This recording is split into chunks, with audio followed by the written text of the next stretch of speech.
എല്ലാവർക്കും ഹയാസ് വേൾഡിലേക്ക് സ്വാഗതം. ഇന്ന് നമുക്ക് വാഴപ്പിണ്ടി തോരൻ ഉണ്ടാക്കാം.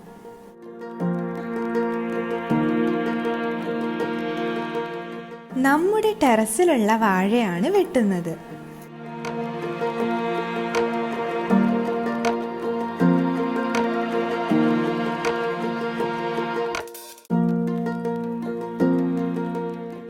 ഇതാണ് വാഴപ്പിണ്ടി. ഇത് നമുക്ക് കീറിയെടുക്കാം.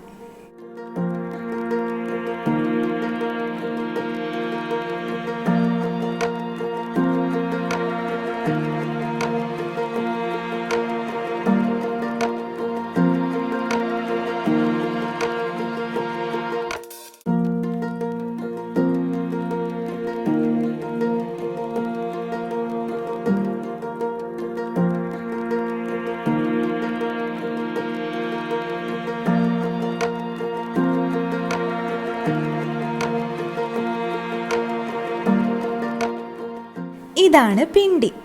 ഇനി നമുക്കിത് അരിഞ്ഞെടുക്കാം. ഇങ്ങനെയുള്ള ഭാഗങ്ങളൊക്കെ കളഞ്ഞിട്ട് ബാക്കിയുള്ളത് എടുക്കാം.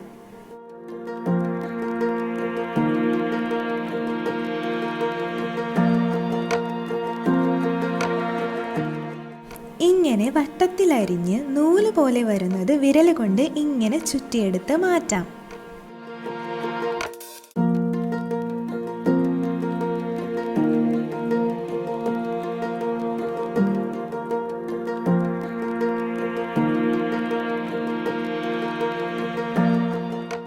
അതല്ലെങ്കിൽ കട്ടിംഗ് ബോർഡിൽ വെച്ച് എളുപ്പത്തിൽ അരിയാം.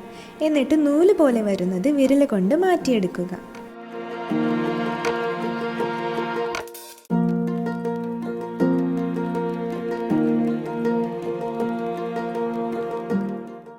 അതിനുശേഷം ഇങ്ങനെ അടുക്കി വെച്ച് വേഗത്തിൽ അരിഞ്ഞെടുക്കാം.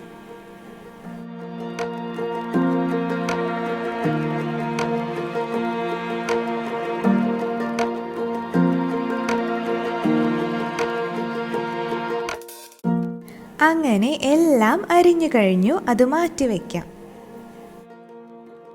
അതിനുശേഷം 3-4 മണിക്കൂർ വെള്ളത്തിൽ കുതിർത്തിയ ചെറുപയർ വേവിക്കാൻ വെക്കാം. വെള്ളത്തിൽ കുതിർത്താൻ വെച്ചാൽ വേഗം വെന്ത് കിട്ടുകയും ചെയ്യും, ടേസ്റ്റും കൂടും. 1 കപ്പ് ചെറുപയറിന് 1/2 കപ്പ് വെള്ളം ഒഴിച്ച് മൂടി വയ്ക്കുക. കുക്കറിൽ വയ്ക്കുന്നതിനേക്കാൾ ടേസ്റ്റ് കൂടുതൽ ചട്ടിയിൽ വയ്ക്കുമ്പോഴാണ്. ചെറുപയർ വേവുന്ന സമയം കൊണ്ട് നമുക്ക് ഇതിനുള്ള അരപ്പ് റെഡിയാക്കാം. അതിന് വേണ്ടത് 1/2 കപ്പ് ചെറിയുള്ളി, 1/2 കപ്പ് തേങ്ങ, 3 തണ്ട് കറിവേപ്പില, 3 പച്ചമുളക്. ഇതെല്ലാം കൂടി മിക്സിയുടെ ജാറിലിട്ട് അരച്ചെടുക്കുക. നല്ലോണം അരയണ്ട.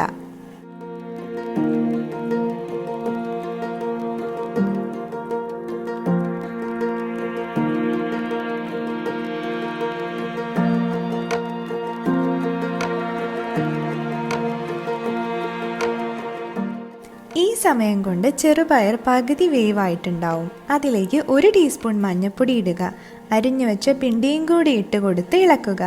വെള്ളം ഒഴിക്കേണ്ട ആവശ്യമില്ല. പിണ്ടിയിൽ അടങ്ങിയിരിക്കുന്ന ജലാംശം കൊണ്ട് അത് വെന്തോളും. എന്നിട്ട് മൂടുക.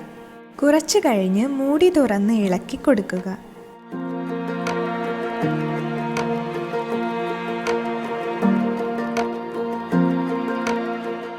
ഒരു ടീസ്പൂൺ ഉപ്പിട്ട് ഇളക്കി മൂടുക.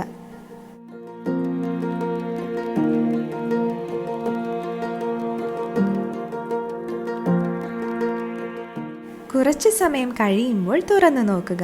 ഇപ്പോൾ എല്ലാം വെന്തിട്ടുണ്ടാവും. ഇനി ചതച്ചു വെച്ച അരപ്പ് അതിലേക്കിട്ട് ഇളക്കുക. എന്നിട്ട് വീണ്ടും മൂടി വയ്ക്കുക.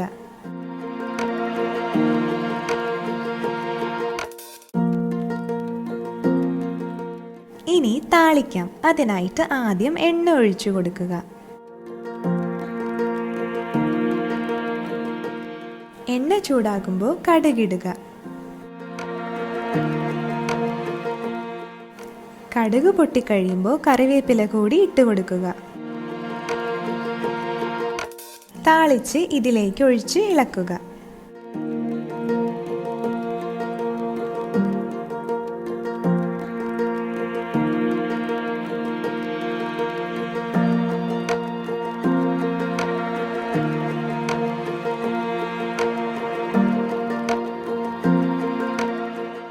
അങ്ങനെ പോഷക സമൃദ്ധമായ വാഴപ്പിണ്ടിത്തോരൻ റെഡി. ഇതെല്ലാവരും ട്രൈ ചെയ്ത് നോക്കി ഫീഡ്ബാക്ക് അറിയിക്കണം. ഇഷ്ടമായെങ്കിൽ ലൈക്ക്, ഷെയർ, സബ്സ്ക്രൈബ് ചെയ്ത് അടുത്തുള്ള ബെല്ലൈക്കൺ കൂടി അമർത്തുക. Thank you.